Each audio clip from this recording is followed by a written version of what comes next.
Hello, I'm Angie Kelley with Cry Like Realtors. Welcome to the Angie Kelley Real Estate Show. Did you know? Hey everybody! Hi, I'm Angie Kelley with Cry Like Realtors. I'm excited about this new listing. What do you want to know? Today we're going to discuss closing day and when the buyer gets keys to their new place.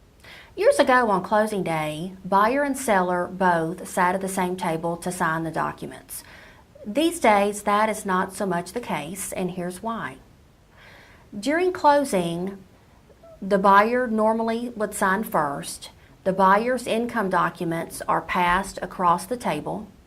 Their credit score is visible. All of their debts are visible, and that is confidential information that the seller does not need to know. Not only that, the seller does not need to know what the buyer's house payment is going to be and so forth. On the flip side, the seller also has confidential information as far as how much they're netting out of the sale of their home. So with confidential reasons, that is why people do not sit at the same table anymore. Now they are referred to as split closings. So let me explain the definition of a split closing. The buyer signs, the seller signs. Now they can be at the same location or they can even be at different locations. But once both parties sign independent of each other, then the attorney's office swaps paperwork.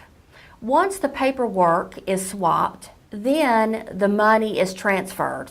Now that the split closing is over, meaning the buyer has signed and the seller has signed, that does not mean that the buyer has access to the property. Once the money has changed hands from the buyer's representative to the seller's representative, then closing has occurred. Once closing occurs, depending on how the contract reads, then the buyer has access to their keys. So, one thing I would like for you to keep in mind, if you have an attorney in Memphis and another attorney in Bartlett, Millington, or Fayette County, sometimes closings actually can occur the following day. So if the buyer and seller, or let's say the seller closes on a Monday at 2 o'clock, the buyer closes Monday at 4 o'clock, chances are the actual closing, meaning monies, will not transfer till the following business day, which would be Tuesday. So best case scenario, if everyone is signing on Monday, get in there and sign early that day, before noon perhaps. That way you have a better chance of securing your keys and gaining access of the property on actual closing day.